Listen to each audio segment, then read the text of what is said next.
Welcome to Fall Asleep to History Now, a channel designed for gentle minds and restful nights. Here, the past arrives softly, in quiet tones and thoughtful rhythms. Each story asks nothing of you but presence. Whether we're baking bread in a colonial kitchen or sorting letters by lantern light in Victorian London, this is a place where history breathes slowly, and so do you. Let this be your nightly ritual, a moment to learn, to listen, and to rest. Before you drift off, let us know in the comments, what time did you arrive tonight, and where in the world are you listening from? We'd love to see how far and wide our quiet little corner reaches. And if you enjoy these calm journeys through time, gently tap subscribe, and let sleep find you here again tomorrow. A day in the life of a Victorian housemaid at 5 a.m. A slow and gentle walk through quiet work, quiet thoughts, and quiet hours. Chapter 1. Before the house wakes. Time, 5 a.m.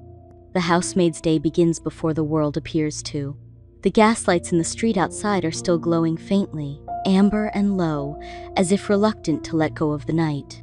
In the servants' quarters, beneath a low ceiling and beside a black iron cot, a small alarm bell trills not loudly, but persistently. There is no time for dreaming. She rises without sighing. Her name is not important, not here. She is simply the housemaid. One of many, in a home large enough to afford quietness, but not idle hands. She swings her legs over the edge of the cot and finds her slippers wool-lined, hand-mended, with a worn sole curling slightly at the toe. The floor is cold stone. Her shift clings slightly from the damp of the early hour.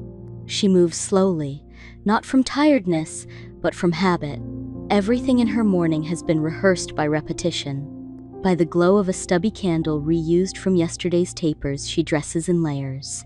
A petticoat, then another. Thick stockings tied with ribbon. A bodice. Her workday dress, brown serge with a simple collar and sleeves rolled just above the wrist. An apron, already marked with the memory of past polishings and ash. A white cap, tied under her chin with modest firmness. She does not check a mirror. She already knows what she looks like in this light. The key to the scullery door hangs on a hook by the kitchen passage. She takes it in silence. Down the corridor, the wood floor creaks only faintly under her practiced tread. Her boots are soft-soled scrubbed the night before, though they will blacken again today. The kitchen lies at the rear of the house. Its iron range has cooled overnight, the bricks around it giving off a chill. Her first task is always the same. She kneels to open the stove's ash box and clears it with a small iron shovel. The gray dust clings to the air, but she does not cough. She's long since learned how to breathe around it. Coals are brought in from the coal scuttle near the back door, stored beneath an oilcloth to keep out moisture. She selects small ones dry and well-fired and layers them carefully over the crumpled paper and kindling she set aside last night. Bits of orange peel, dry twigs, and wood shavings. She strikes the match once the box is half empty and holds the flame until it licks up into a steady warmth. The first fire of the day is not for her. It is for the house. As it begins to catch, she rubs her hands gently, not to warm them, but to feel the moment pass.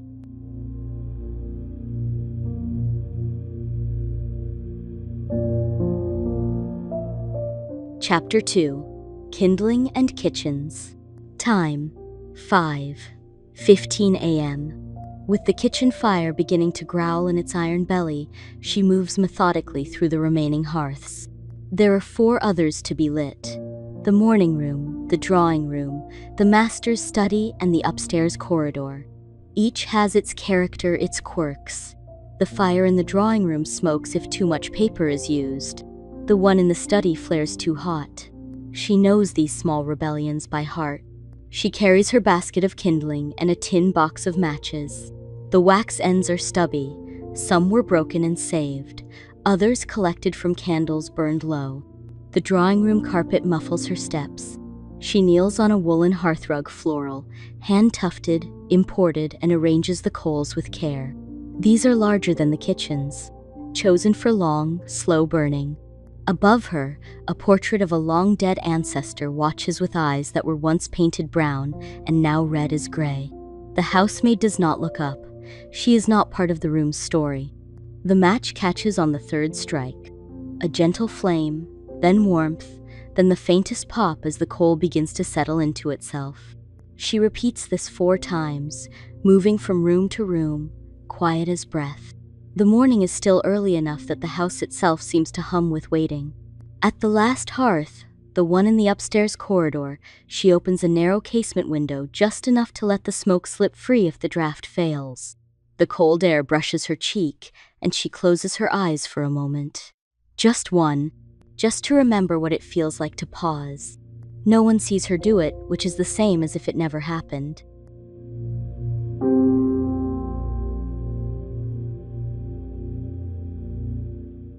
Chapter 3. Laundry and Linen Prep. Time: 6 a.m. By now, the kitchen fire is strong enough to boil water. She fills the kettle from the hand pump near the scullery sink, the water biting cold against her fingers. It takes time for it to rise. She uses both hands to guide the kettle into place. Today is not a full wash day that is Monday's burden, but there are linens to be pressed, aprons to soak, and a pail of collars to starch. The collar pieces are stiff already from last week's pressing, but the master prefers a clean one daily. They are soaked in a mix of water and starch paste made from potato flour and a bit of soap scrap. She made it herself, days ago, and stored it in a brown ceramic jar. She lays the collars in gently, one by one, the cloth sighing as it absorbs the water. She does not splash. There is no need to waste movement. Every gesture is part of a rhythm. Next comes the apron pile. The other maids leave theirs for her, though they all share in their wear. Each is white, or was, with various marks of polish, soot, flour, and soap. She scrubs them against a washboard using soft soap.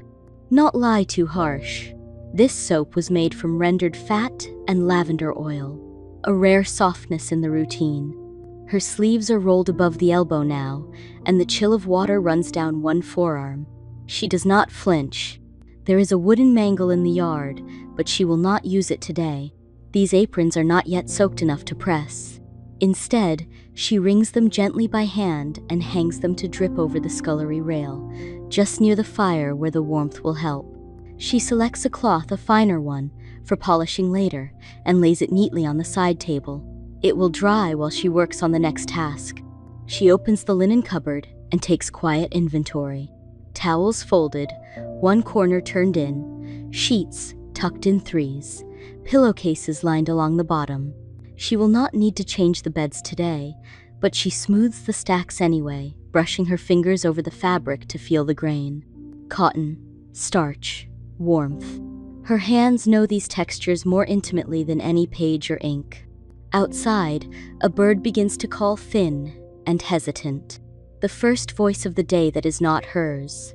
She closes the cupboard and listens, not for words, but for permission. Chapter 4. The Parlor and the Bell Pull. Time: 7 a.m. The hallway is beginning to brighten, not with light, but with suggestion, a faint lifting of shadow from the baseboards. The brass umbrella stand reflects just enough from the window to glint as she passes. Her next task is in the parlor. This room, always a little colder than the rest, sits near the front of the house where the sun reaches last. It is not meant for servants except, of course, to maintain. She enters with a cloth in hand, soft and hemmed by her needle. It is lined with beeswax polish and stored in a small tin kept under the sink. She made it herself, a blend of wax and turpentine, boiled carefully the week prior, when the head housekeeper approved. The furniture is dark walnut. A faint smell of old lemon oil lingers from a past cleaning. She begins with the sideboard, her motions slow and circular, elbow in, shoulder still. The wood sighs under her palm as the cloth moves with practiced evenness. She does not rush. The mantel is next. It is carved with acanthus leaves and small fluted scrolls. Dust likes to settle here. She uses the corner of the cloth to trace each groove, the way one might read a page by fingertip. The clock on the mantel ticks faintly. She does not wind it, that belongs to the butler, but she notes the time silently. 7:12. She lifts a small porcelain vase decorated with faded violets. No water inside, just display. She wipes beneath it and replaces it precisely as it was. Alignment is not decorative, it is protocol. The bell pull on the wall deep red, with a brass tip trembles as someone above walks across a floorboard. She glances at it instinctively. No sound yet, but soon. Each room in the house has its own bell pull, leading to the board in the back hallway where labeled tags hang above small brass bells. The parlor bell, like all others, must be answered within moments when it rings. But for now, it remains still. She moves on to the window. The lace curtain is yellowed slightly by time and dust.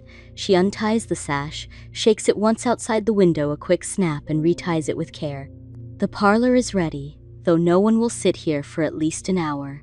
Still, readiness is not about use, it is about invisibility. Chapter 5. Breakfast for the household. Time: 8 a.m. The smells begin to change. Until now, the morning has been scented with coal smoke, beeswax, damp linen, and old soap. But now it is tea and bread and the earliest renderings of bacon fat. Breakfast must be started, and not for her. The kitchen table is already laid with a small side plate, a pot of marmalade, a silver butter dish chilled by the windowsill. She will prepare her tea last, not now. First, she slices bread from the brown loaf delivered yesterday by the baker's boy. It has sat overnight in the bread box, wrapped loosely in a cloth to prevent it from going stale. She uses the second-best knife, worn and familiar, with a handle darkened by years of boiling water and flour crust. The bread is cut evenly, not too thick. 5 slices, enough for toast. She lays them carefully on the tin toasting rack and places it at the edge of the fire. Not in it, never directly. Toast must be coaxed. In a small pan, she begins warming bacon. Just 3 rashers. Enough for the master, the mistress, and the young daughter, who will pick at hers, as she always does. Eggs are not boiled yet, that comes later. But the kettle is already hot, and she lifts it with both hands to pour into the porcelain teapot. Not silver, the household is respectable, but not ostentatious. The pot is blue and white, with a hairline crack at the handle. She knows to pour slowly. The tea leaves are Ceylon, measured by the head housekeeper and kept in a locked tin. She uses the correct spoon. She does not spill. While the tea steeps, she fetches the egg cups matching porcelain with narrow bases and places them onto the tray, beside the silver napkin rings and small salt cellars. The tray is made of polished oak, featuring inlaid brass handles and a green felt base. It is heavier than it looks. She arranges everything precisely: butter curls, made with a chilled knife. Toast stacked vertically to avoid dampness. The toast rack must be wiped, always. No crumbs allowed to linger. She cracks the eggs into the pan and adds a small pinch of salt. Nothing more. The family prefers them soft. A small bell rings down the hallway. Breakfast is expected upstairs. She balances the tray carefully. One hand beneath, one to steady. Her posture, straight. Her steps, silent. Upstairs, the day begins for others. For her, it continues uninterrupted. She returns to the kitchen and eats a corner of toast from yesterday's end crust. No butter, no ceremony, just warmth. Chapter 6. Silent Corners and Private Thoughts. Time: 8:30 a.m. The house is now partially awake. A door closes upstairs. The sound of footsteps slippered, not booted, passes along the top corridor. A cough echoes faintly down the stairwell. A mother's correction hushes a child's voice. She listens to none of it. Not directly. It filters through, like sunlight through net curtains. Present, but not part of her. She returns to the hallway, dusting cloth in hand, and begins the corridor's baseboards. They are painted a soft gray-green, dulled by years. Her fingers know where the ridges are, where dirt gathers most. Her thoughts drift here, to nothing in particular. She will fold the laundry later. To a letter her sister sent, still unread in her drawer. To the sound of birds from earlier, now replaced by the faint rush of distant carriage wheels. The rhythm of wiping is meditative. Down, forward, lift, fold. Down, forward, lift, fold. She pauses beside a chair left out of place. The scullery boy must have moved it while sweeping yesterday. She returns it to its spot beneath the window. Just so. She checks its legs. No scuff. All is well. She allows herself a moment to stand still. Not to rest, there is no time for that, but to witness. Through the tall sash window, the world is brightening. The morning fog is beginning to lift. The light is still pale, but more honest. A milk cart passes. Its wheels click against the cobbles. She thinks briefly about what she might have been had she not entered service. It is not a mournful thought, just an idle one, like watching steam rise from a teacup too long. Her hands return to their task. The cloth is folded now into a cleaner corner. She begins on the newel post carved oak, polished to a near mirror, and rubs gently until it gleams. This post is touched by every hand that descends the stairs. It carries the weight of the house. She treats it with care. Chapter 7. Slipping into the background. Time, 9 a.m. By now, the rhythm of the house has shifted. The mistress is reading letters in the morning room. The master, if not yet at his business, is seated in the study with the newspaper. The young daughter, pale and quiet, walks the perimeter of the garden with a governess whose steps are more clipped than her tone. The housemaid sees none of this directly, only through the objects they leave behind. A teacup ring on the table, a coat slipped on a chair back, a comb missing from its tray. These are the traces she reads like scripture. Downstairs again, she begins the scullery scrub. The stone sink is made from one solid slab, mottled and gray, with a slight lip at the edge where water collects before being coaxed into the drain. She lifts a bucket of warm water from the hearth hook, not boiling, but still steaming, and pours it gently into the basin. The sound is round and echoing. Soft soap, again. A worn bristle brush. She kneels and begins scrubbing the base of the sink, then the flagged floor beneath. The bristles catch slightly on the worn mortar lines. This task is not urgent. It is just daily. The back door creaks. The delivery boy has left the milk and a small parcel of meat in the side box. She takes them without comment, storing each where they belong. Milk in the cool pantry corner, meat beneath a muslin cloth in the larder. No one sees her do these things, and yet they are noticed if left undone. She wipes her hands on a rag, worn thin and bleached pale. Her palms are rough now, not from labor but from familiarity. She no longer feels the grain of wood the way she used to. By mid-morning, she moves through the parlor once more to collect any objects left from breakfast. A teaspoon, a newspaper folded and placed just off-center, a hairpin small and curved, fallen near the chaise. She returns each to its place, or to the place they are meant to be found. Not all things are meant to disappear. Some are meant to appear precisely where they're expected. That is the art of a good housemaid. Chapter 8. Moments between moments. Time, 10 a.m. The fire in the kitchen has now reduced to a steady glow, not roaring, not gone, just present. She pours herself a second cup of tea, weaker this time, from the same leaves. No sugar, a dash of milk. She takes it standing, near the door where the light falls cleanly across the floor.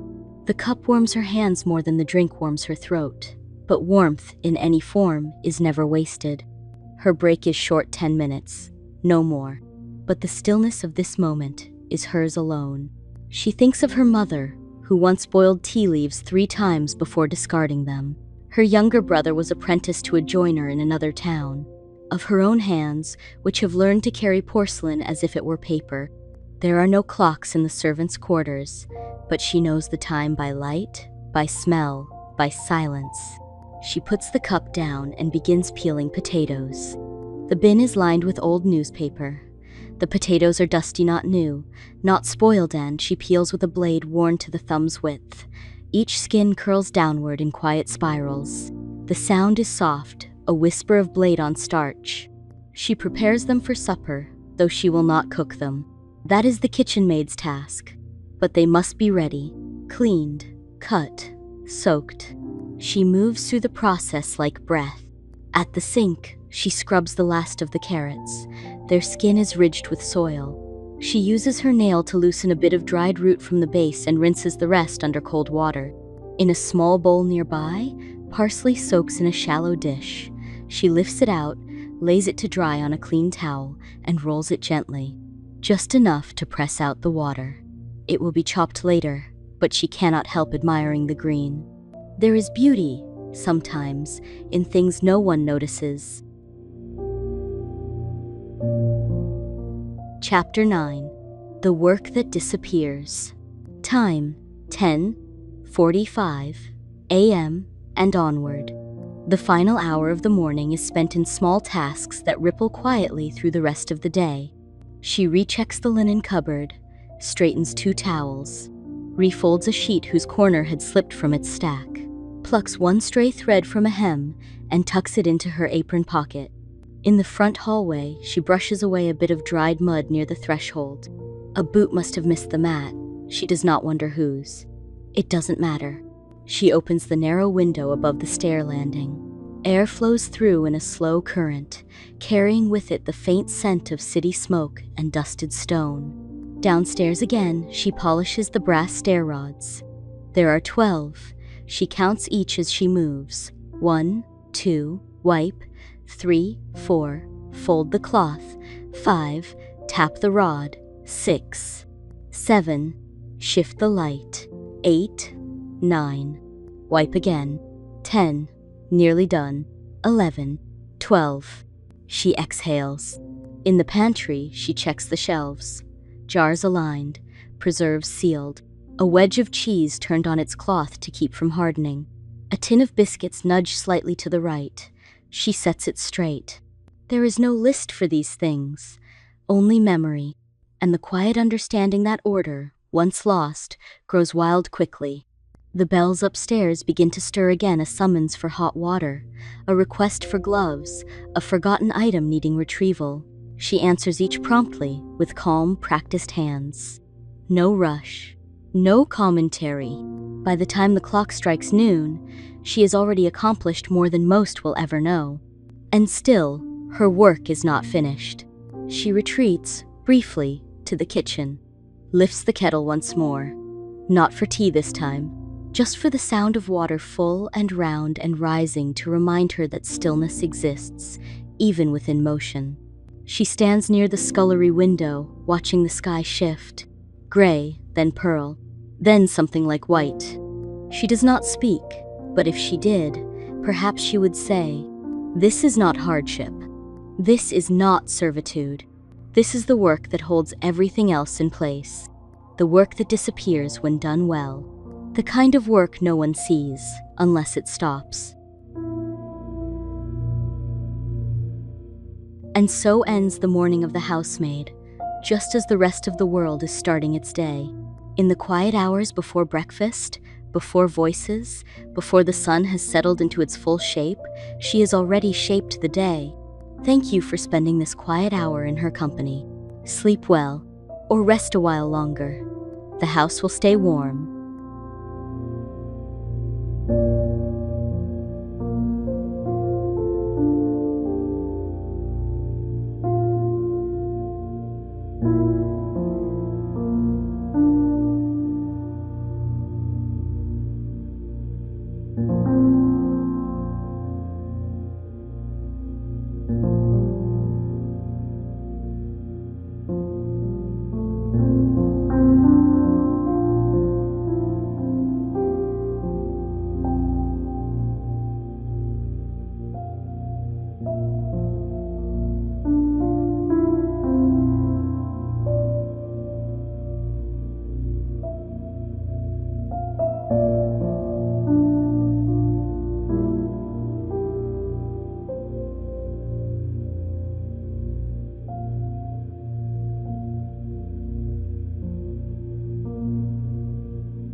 you.